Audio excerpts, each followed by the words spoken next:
The first thing I want to jump into today is what is branding? And I think a lot of people get confused about marketing versus advertising, right? Marketing would be branding. It's who are you? What do you do? Where do you do it? And what makes you very unique? The reason I gave you the story behind Prime is I literally did that in the opening of this video. I explained who we were, I explained where we were, and I explained what made us very unique. There's a lot of other things that make us unique, but I didn't want to overwhelm you to start because I wanted to use that as an example. But you need to think about what codifies you as different than everybody else. Because most people, when they come into the real estate industry, they want to be like the people they want to be like. They look at the very successful agents on social media. They look at the Ryan Serhants of the world, the Matt Leonettis, and they look at people that got to where they got to, have a massive following, and they just try and replicate their photos and think that that's going to give them success. Matt Leonetti is a good friend of mine, and I'll use him as an example. He used hilarious real estate videos to really make his name. Now he's a national speaker. He's at Inman. I'm speaking at Buzz Conference with him in 2 weeks. He's been at the Serhant House as well. We have a lot of mutual connections. But the reason Matt became Matt is he was just so uniquely himself, and he was consistent with that messaging that the right people started finding him. Now he cusses in his videos. He does things that maybe not everybody likes, but he's found the right people, and the wrong people just don't follow him. The cool thing about social media today is once you find your personal brand, the actual platforms will go find more of those people for you because they're in the eyeballs business. So what I want you to do this week is I really want you to start thinking about what makes you different in your industry. Jump in the comments. Let me know who you're from. Let me know what industry you're in and what makes you unique in that industry. If you're on the live stream, let me know literally right now. If you're watching the replay, jump in the comments and let me know because I definitely want to know. Now, advertising is once you've taken all that information, it's taking the advertising platforms like Facebook, Google, pre-roll YouTube, and running ads against the messaging that you're putting out. So once we figured out the messaging, think about it this way. I'll credit Zillow Killer with this strategy. $100 a month is your advertising budget. Let's just pretend that's the case.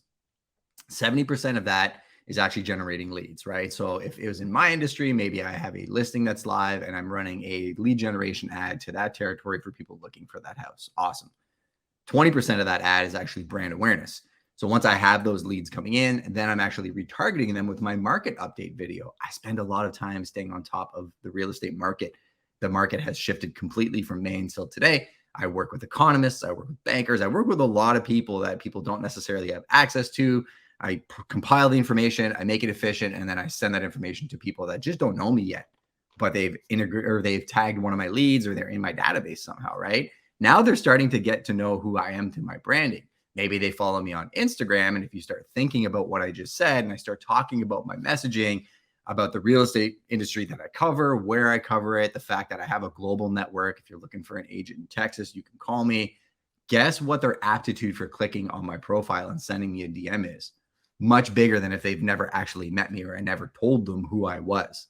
Right? I think a big mistake a lot of people make when it comes to marketing is they just expect people to show up. And that's just not the case. Nobody owes you anything. You literally have to earn it, and you have to be thoughtful with your messaging. Now, I am going to share my screen for a quick second because I'm not perfect by any means, and I went wrong very much in the beginning. So I'm going to show you a secret on Instagram that I don't think anybody knows exists. If you actually go and Google the hashtag closers daily, these are 363 videos I put out starting in like 2013 on Instagram before short form was cool. I was doing 1-minute videos and they were terrible. Like you're not going to be able to hear the audio on this, but you can see the camera's all shaky. The text is not placed correctly. It was what it was.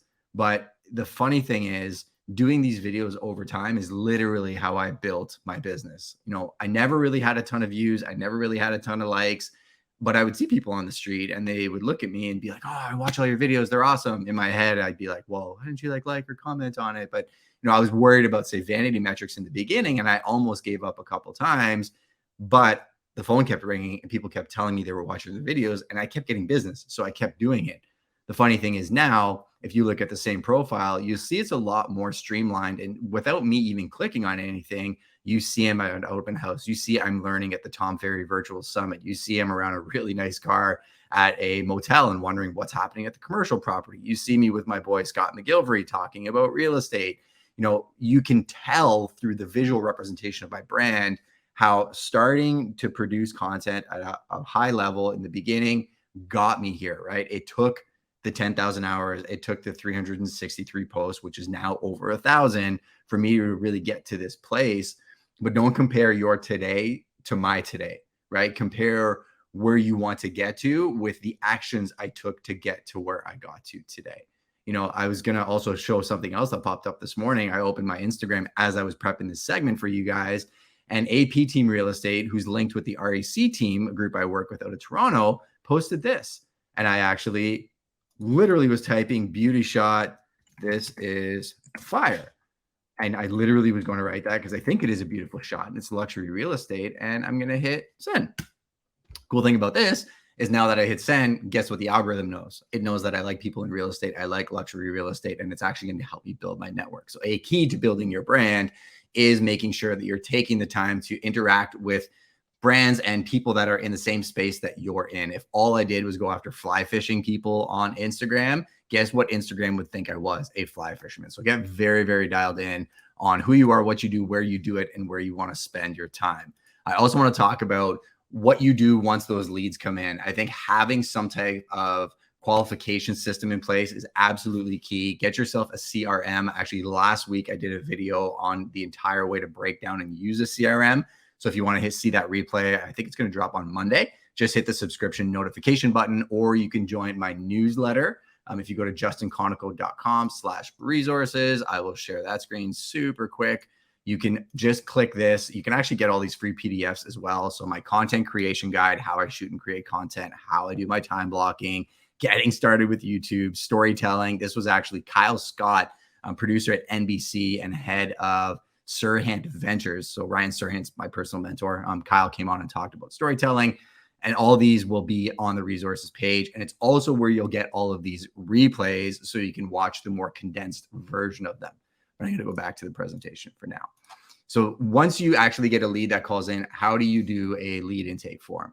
Well, if you were a podcast guest, typically what I would have you do is I would have you go to my Calendly page and you would click on this podcasting booking page. I only do it live on Thursdays, and it'll pop up a calendar on what days you can pick. We're booking out till October, so I'm not going to let this run. But then what you get in your email is this little page, a podcasting form saying click here. And it would say name, email, phone number, website, Instagram page, Facebook page, YouTube channels, all the things, right?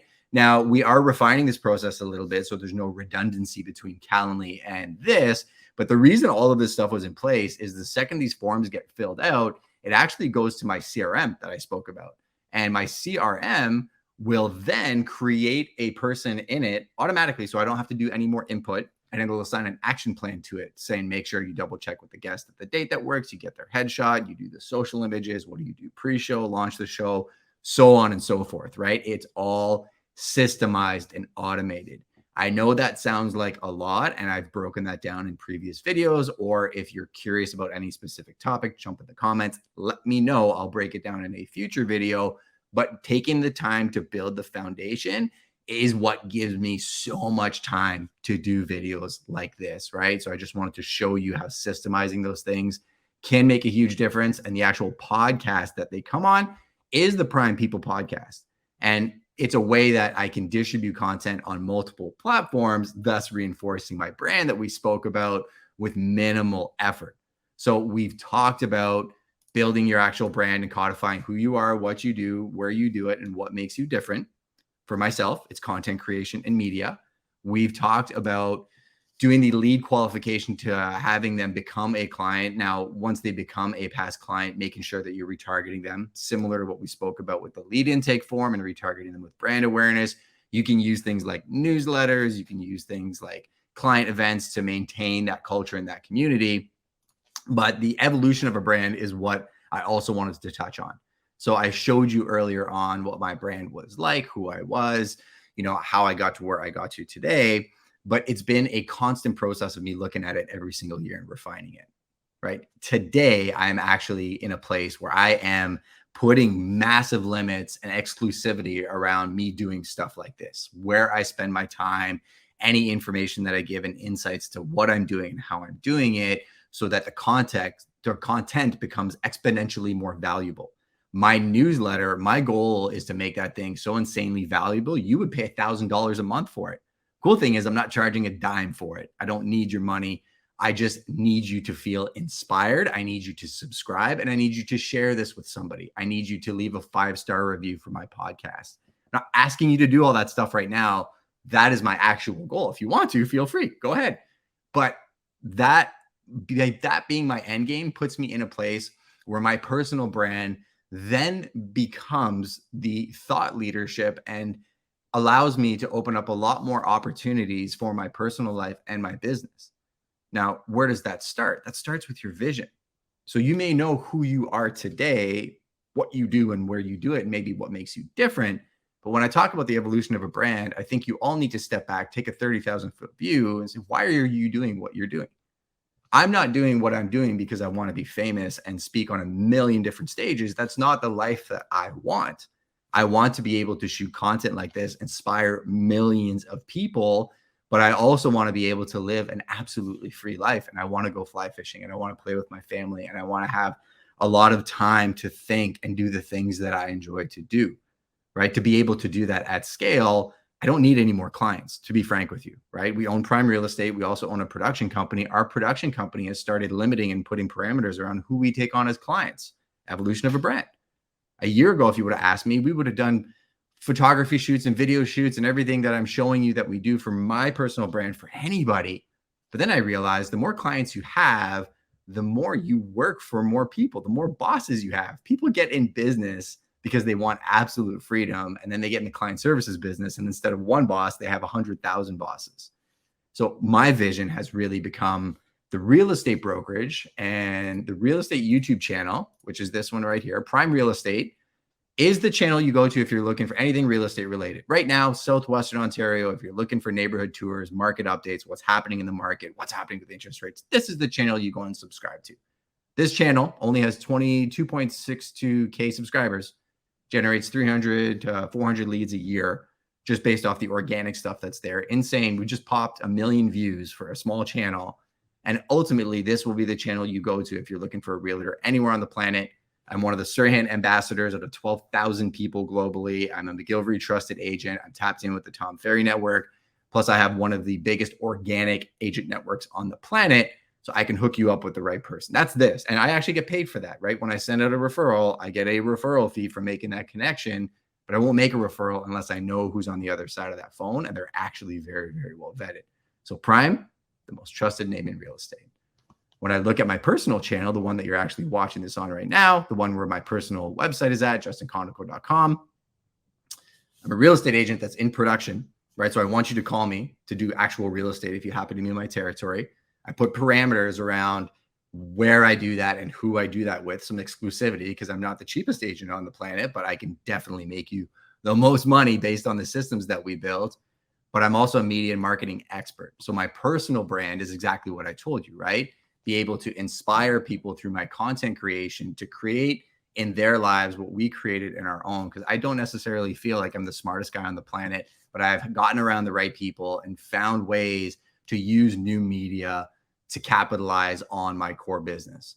And what I told you earlier, my vision for my personal brand is to grow this page to its own community. And that's the way that I'm going to win on that page. It's not necessarily me charging for courses or doing speaking engagements, because I don't necessarily want to travel the world and do speaking engagements because my time with my family is the most valuable commodity. Maybe in the future, right? When my daughter goes to university and my wife and I want to travel, maybe we integrate it that way. And the evolution of my brand may change over the coming years. But I just wanted you to have clarity of how I'm looking at my personal brand today, how I'm putting parameters around the content I create, the consistency of that content, and how I'm also willing to change it in a year, 2 or 3 years. If you follow this channel, I bet you I'm having a very different conversation with you in the future than we're having today. But I want to give you some context to how I did it. And the last piece that I wanted to touch on actually before I let you go is thinking about the platform. So now that you have an idea of who you are, what you do, where you do it, what makes you unique, maybe you have a vision, you have a system for intaking people into your world and building that brand, you may get overwhelmed by the different platforms that are out there. I think about it in terms of the attention graph, right? So I always thought, you know, as Instagram was number one, maybe Facebook number two, then maybe TikTok, then maybe YouTube. Well, here's the reality of it. Facebook has 2.91 billion people, YouTube 2.291, WhatsApp 2 billion, Messenger 1.3, Instagram, WeChat, then TikTok, and then it goes all the way down to Twitter, LinkedIn, and all these other platforms. Don't get distracted by this graph, because the reality of the attention graph today, and I think a lot of people know this, Instagram is actually falling off pretty huge in terms of where their identity is, where their brand is, right? They kind of are trying to be like TikTok with Reels and the way that they're structuring their content. TikTok is dominating with their organic algorithm. Everybody's flooding to that platform. Meanwhile, people are getting insane business off platforms like LinkedIn and Twitter. To solve that problem, what I wanted to explain to you was to cover both the platform and content creation piece. Pick the platform you enjoy using. If you love the aspect of LinkedIn, go deep on LinkedIn. Go follow people like my friend Judy Fox. You can watch the Prime People podcast I did with her. Get an idea of how you can tactically use LinkedIn as your Kickstarter platform. If you like Instagram and you want to, you know, start developing content, you know, book 30 minutes in your week to just write down ideas. Book another 30 minutes to grab your phone and start shooting content, and book another 30 minutes on a different day to actually click post. And start small. Pick one platform and think about it like you're going to the gym. You're not going to bench press 225 pounds 12 times your first day in. You're going to start with 100 pounds or 40 pounds. And you're going to do it a couple times until you get used to it. A tool that I put in place is I use reminders on my iPhone to remind me. Today, actually, my iPhone goes off at 7 a.m., 12 p.m., and 5 p.m. to post on TikTok. I've been doing that for about a month. Now, probably 50% of the time, I don't even need the reminder, but it's there. So there's a few tools. There's some ways that you can actually implement your digital brand today. If you got any value from the episode, hit the subscription, the notification button, and let me know in the comments. We will chop up this episode, drop it in my email. If you want to get on my newsletter for the replay, go to justinconoco.com/resources, and I'll see you on the next one.